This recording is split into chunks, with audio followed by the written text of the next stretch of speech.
अस्सलाम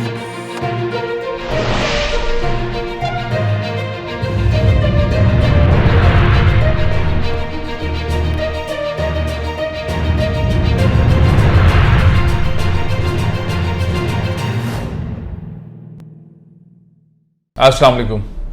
वज़ीर आला सिंध को सुप्रीम कोर्ट ने तलब किया और एक ऐसे मामले में कि कोई भी सिंध हुकूमत की जानिब से एडवोकेट जनरल समेत अदालत को मुतमईन नहीं कर पा रहा कि कराची में जो तोड़ फोड़ की है, ख़ास तौर पे औरंगी नाला और गुजर नाला के इर्द गिर्द जो लोगों को गैर आबाद किया है, उनको कहाँ आबाद किया, उसका प्लान क्या है, नालों से निकालने के बाद उन घरों को तोड़ने के बाद क्या किया, एक बंदे के पास सिंध गवर्नमेंट के कोई जवाब नहीं था। एडवोकेट जनरल को जो डांट पड़ी है, शायद ऐसी अदालतों के अंदर डांट ना पड़ी हो। बहुत गुस्से में थे चीफ जस्टिस ऑफ पाकिस्तान। उसके बाद उन्होंने तलब किया, आखिरकार वजीर आला पेश हो गए और गोली दे के निकल गए।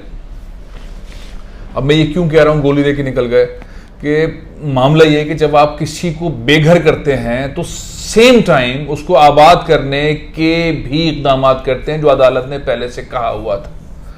मुराद अली शाह साहब कहते हैं मेरे पास अफसर ही नहीं है, मेरे पास कहत पड़ा हुआ है, मेरे पास अफसर नहीं जिनसे मैं काम करवाऊं। उन लोगों का क्या होगा जिनके आपने घर तोड़ दिए, उन लोगों का, गरीबों का क्या होगा जिनकी फैमिलीज दरबदर हो गई, जो अभी भी दरबदर हैं। और अदालत में एडवोकेट जनरल भी जवाब देने को तैयार नहीं है, उससे पहले कोई भी जवाब देने को तैयार नहीं है। अदालत ने गुस्से में कहा चीफ जस्टिस ऑफ पाकिस्तान ने कि सीएम को पेश करें। क्या कहा, जो खबर ब्रेकिंग चलती रही, जरा सुने, ये जरा सुने। सुप्रीम कोर्ट कराची रजिस्ट्री में गुजरनाला केस की समाअत हुई और अदालत ने वजीर आला सिंध मुराद अली शाह को फौरी तौर पर तलब कर लिया है। चीफ जस्टिस एडवोकेट जनरल पर बरहम भी दिखाई दी है। एडवोकेट जनरल के जवाब पर अदालत ने अदम इत्मीनान का इजहार किया। चीफ जस्टिस ने इस्तफसार किया कि अब तक क्या हुआ है, जमीनी हकाइक क्या हैं, ये बताएं, बुलाएं वजीर आला सिंध को, अभी उनसे ही पूछेंगे। चीफ जस्टिस ने कहा कि आप लोग अदालत का मजाक उड़ा रहे हैं। सुन लिया आपने। उसके बाद पहुंचे मुराद अली शाह साहब, पहुंचे, दुड़कियां लगाई, पहुंचे। पहुंचने के बाद कहा मेरे पास तो अफसर नहीं है, मेरे पास लोग ही नहीं है। अदालत ने कहा कि आप फौरी तौर पर इन लोगों को आबाद करें। उन्होंने कहा कि मैं आपके हुक्म की तामील करता हूं, लेकिन इन लोगों को निकाल के दूसरी जगह आबाद करने का मतलब है यहां से कब्जा। तो उन्होंने एक तरीके से अदालत को, मैं एहतरामन कुछ कह भी नहीं सकता। फिर उन्होंने कहा कि बजट रखा है इसके लिए आपने। उन्होंने कहा जी हाँ, 10 अरब रुपए रखे। कब तक करेंगे आप ये? तो सीएम साहब ने कहा 2 साल में करूंगा। अब अंदाजा लगाइए, ये 2 साल इलेक्शन ईयर्स हैं, ये जो साल चल रहा है ये और अगला इलेक्शन ईयर्स हैं। ये लोग कहां आबाद होंगे? ये तो आबाद होने वाला सिनेरियो ही नहीं है। ये तो रोना पीटना मचता रहेगा। चीफ जस्टिस अभी रिटायर हो जाएंगे फरवरी में। अगले चीफ जस्टिस साहब का वो फोकस हो कराची के हवाले से ना हो, मतलब बहुत हो भी सकता है, लेकिन मुझे नजर आता है कि, मुझे ऐसा लगता है कि बहुत मुश्किल होगा अगले चीफ जस्टिस पाकिस्तान वो कराची में इन आबादियों और कराची में होने वाले सर्कुलर रेलवे के मामला, तोड़ फोड़ के मामला, नालों की सफाई के मामला, बहुत सारे और जो फैसले चीफ जस्टिस पाकिस्तान जनाब जस्टिस गुलजार अहमद साहब ने दिए हैं, उसके ऊपर वो उस तरह से तवज्जो देंगे। नहीं, हो भी सकता है, लेकिन मुझे आसार कम नजर आते हैं। ऐसी सूरत हाल में मुराद अली शाह साहब ने बड़ा तरीके से गेम खेला कि ये तो रिटायर होने वाले हैं, ठीक है, ना तो करना कर ही नहीं सकते, ना तो हो ही नहीं सकती, लेकिन टाइम लिमिट भी ऐसी दो कि इनके रिटायरमेंट के बाद वाली कहानी हो।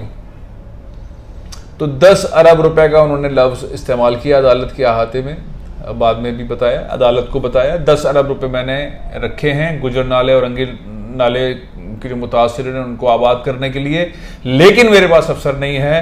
कहत पड़ा हुआ है ऑफिसर्स का, 19 से 21 ग्रेड के ऑफिसर्स मेरे पास नहीं। आपको ये तो याद है ना, पता है ना, अदालत ने ही नैबजदा लोगों को फारिग करने का फैसला किया हुआ है। 520 के करीब सिंध हुकूमत के अंदर ऐसे ब्यूरोक्रेट्स हैं जो प्ली बार्गेनिंग के जरिए, मतलब माल चुरा के, डाके डाल के नैब में गए, प्ली बार्गेनिंग की या वॉलंटरी रिटर्न किया, वीआर किया, वापस आए, सिंध हुकूमत ने उनको ज्वाइनिंग दी, उनको दोबारा से प्रमोट करके नौकरियों पे बिठा दिया। ऐसे 520 हैं। नया जो ऑर्डिनेंस आया है इसमें सारे फारिग हैं।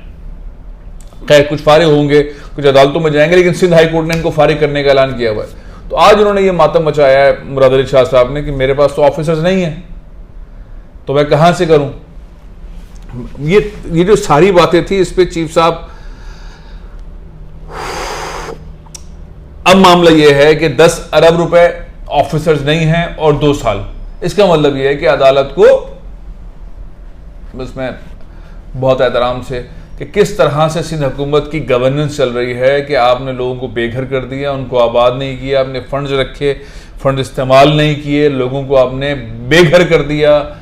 अदालत को आप तारीख, बजाय अदालत तारीख पे तारीख दे, आप अदालत को तारीख पे तारीख दे रहे हैं।